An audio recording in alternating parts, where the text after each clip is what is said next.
So here we are back with Monopoly Deal, and we started with this guy where all my things were lying.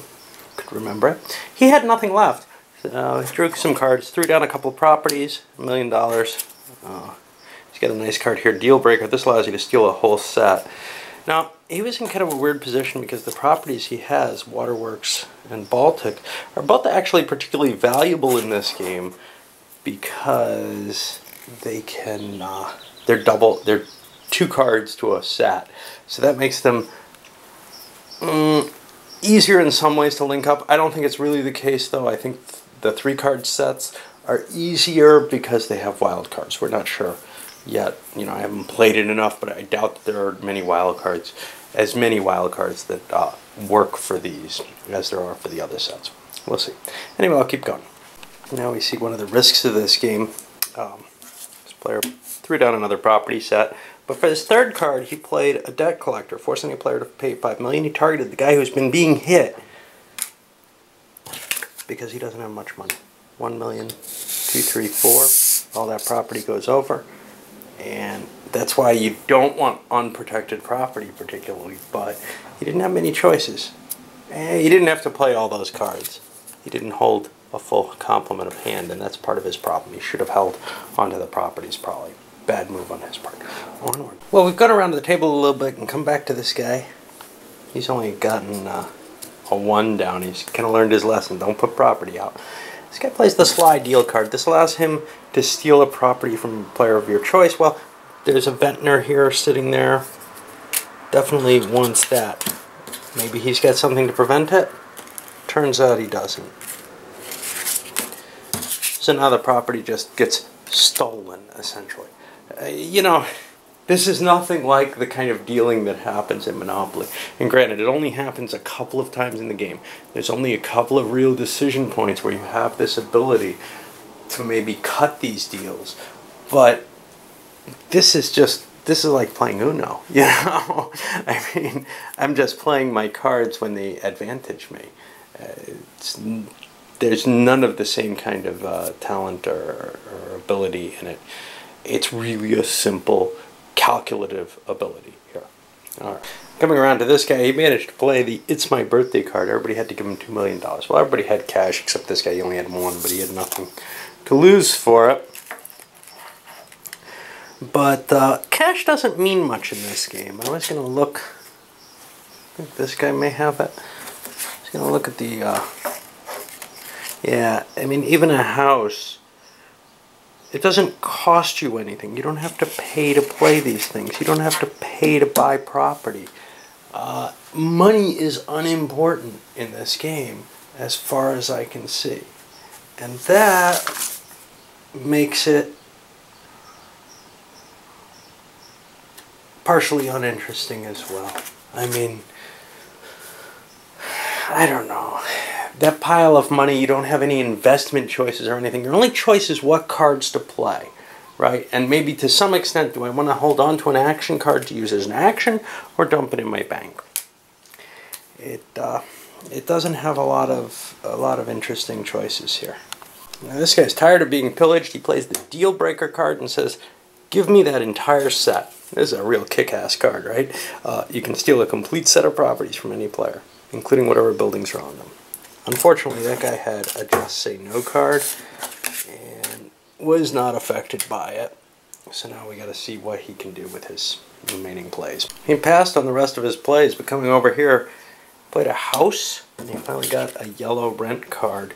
This means all players have to pay him the rent for this property. Now this property is a full set, $6 million, plus 3 to the rent for the house. That's going to be $9 essentially. Does he have a doubling? No, he doesn't. Some people do. So everybody's going to have to come up with $9. Now, I think the 2 people with money have enough to cover that without having to give up property. But if they have to give up property, it starts getting more painful. Well, actually, one of them did, so the railroad in Tennessee have come over into his hands, along with a wad of money. He's still able to hold his 2 greens. But that's a pretty impressive play of that. He's got 1 more card. And now here's where you do the coup. You slam them again and take the rest of their stuff. Another $9 million. Ouch. So now this guy's played, and this is really risky, a property set in a house out there without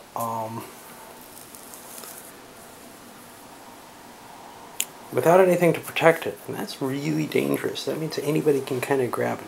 Presumably he has a defense card, but it might be too tempting to leave alone anyway, even if that means giving the next player a shot at it. And indeed somebody was trying to take advantage of it with a forced deal, and he said no to that.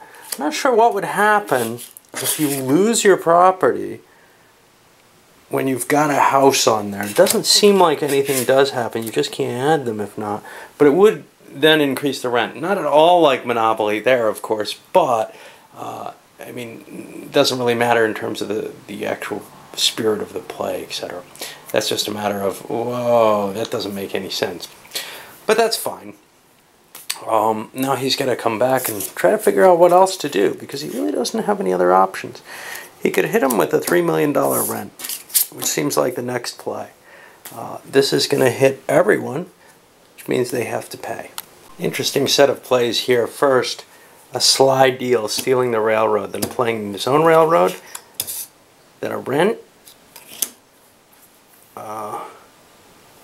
with double the rent. Now, I don't know if that's actually cheating. I'll leave it be for now, but, well, for the game. But that's going to cost $4 million, and everybody had to pay, and that was the remaining blue, and I don't know what happens to the house in this case. I just left it on there. Maybe it should just disappear, but normally they'd go with the set. This guy ran out of money. This guy paid up, but now it gives him money to protect his new holdings, as well as getting kind of established on the board kind of easily. It's still painful. The slide deal could have broken up a set. This guy's not far from winning, actually. And indeed, he was able to throw down a wild card to his greens, add a house, and throw a rent down, which is going to produce $10 from everyone. He has nothing. $10 from him, though, is all hits. That's going to all be property. And that's basically anything except one of these two. Which means there goes another set. And that's 3 sets. That'll beat the game. Over here, this guy's got to come up with 10, 2, 4, 5, 6, 7, 8. He's going to have to come up with more than that. There's the cash. And we'll give him the Pennsylvania because it's worth less than the rating. But that is the game. 3 sets there. Over. Come back and do the wrap and review at once. Okay, so quite quickly, this is our good old Monopoly Depot components. The cards, I don't know, they're okay, but they kind of bend heavily. They shuffle a lot, though. Sturdy. You know, there's always this comparison of how sturdy do you want it compared to how shuffleable you want them. And some fail on both vectors, but I think it's hard to make them very sturdy and shuffleable. Rules, I mean, you know, this is a pretty simple game. It doesn't take a lot to fill these rules up here. I'm kind of loath to actually call this a Parker Brothers game because I think this was released after the Hasbro takeover, and I just don't like talking, you know, considering anything after that date to be the companies that it was claimed to be.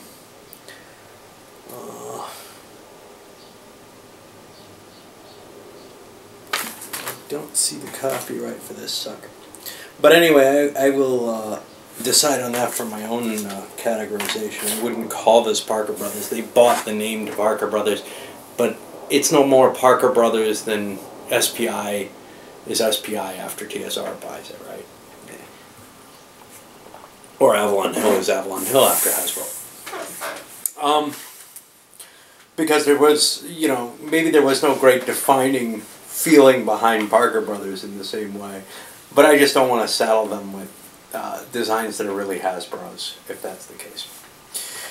Because we all know how good Hasbro is. Alright, So, I guess the biggest complaint I have against this, and it's a perfectly fine game on its own, it really is. It's a nice little short card game you can play, and I don't know that it's terribly better than card games you can play with a deck of normal cards. In fact, I don't know if it's terribly better than many of them, which is to say there are certainly card games you can play with a normal deck of cards that blow this out of the water. There are also, but you know, it's kind of enjoyable to fiddle around with this and kind of get that reminder of Monopoly, maybe, I guess, if you have fond memories of it. What it is not, and what some people on Board Game Geek seem to talk about it as, is some sort of fast replacement for Monopoly. It ain't. You can't cut deals. You cut deals by playing cards on people, okay? Monopoly is all about cutting deals. Those are the important points in Monopoly, right? There's a couple of decisions that you make based on the amount of money that you have available, and whether or not you want to take the risk of building all the houses you possibly can, or save some money aside. That's all calculable. You can do that all in probabilities, and therefore it's kind of unimportant. It's uninteresting, right? If you took the time, you could get that absolutely correct and make the right decision every time. And that's kind of my grump about most Euro games, actually, is that they feel calculable in that way. That you could actually step aside from the game, spend a couple hours analyzing a position, and decide what your best move is. You can't do that in a game where you got to cut deals. And that's one thing that Monopoly definitely has, and that this game is completely lacking. And therefore, since that is the biggest thing Monopoly has, actually, that is the key point that makes it who's going to win, who's not in a Monopoly game, is not who knows which properties are best. You can figure that out in an hour or less. You can just take somebody's word on it. And you probably won't be too wrong there. But figuring out how to make the swap that gets you the best deal. You know, some people think that I paid more for this, it's worth more. So sometimes you can leverage that kind of feeling to get an advantage in a Monopoly game. That kind of feeling may be wrong in some cases. You may also get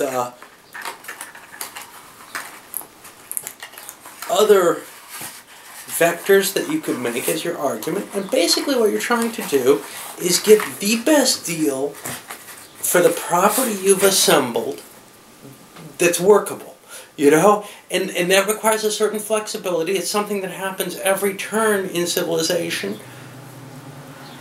but it's not as big a deal in Civilization.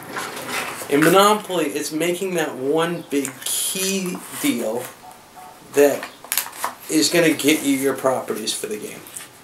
And if it involves several people, whatever, that's where the whole game comes down to. The rest is all just setup and kind of a denouement where maybe you could get unlucky, maybe you could lose, maybe your choices were bad, whatever, but or maybe it wasn't just your choices there. Maybe somebody hands somebody else a wad of money and helps them. But overall, yeah, it comes down to a deal. That's not in here, and it's called deal.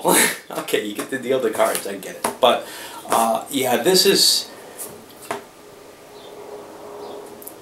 vaguely tied to Monopoly in the sense that the cards are based on Monopoly. But it doesn't feel like you're making the same kind of decisions at all.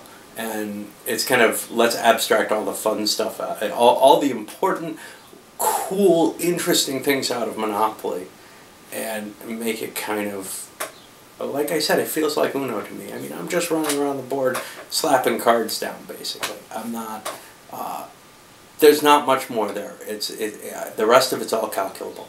Alright. Didn't get a terrible rating from me, but I can't be too impressed with it because I'm just not too thrilled with card games that don't add a lot to the gaming environment as a whole. But the biggest gripe I have is that people have been selling this as some kind of substitute, quicker version of Monopoly. It ain't that. It ain't close to that. Maybe Settlers is closer, but again, it's got all those trades, and you've got a lot of feedback in between them. So you can kind of balance the same way you can in Civ who you're going after, and you can build up over a game what your plans are. In Monopoly, you really do have to gamble it on one deal. It really comes down to one deal, and that's something that's kind of a little weird for people. People who like Euros tend to want a game where they're making constant decisions and choices, not just watching the effects of them. However you like it.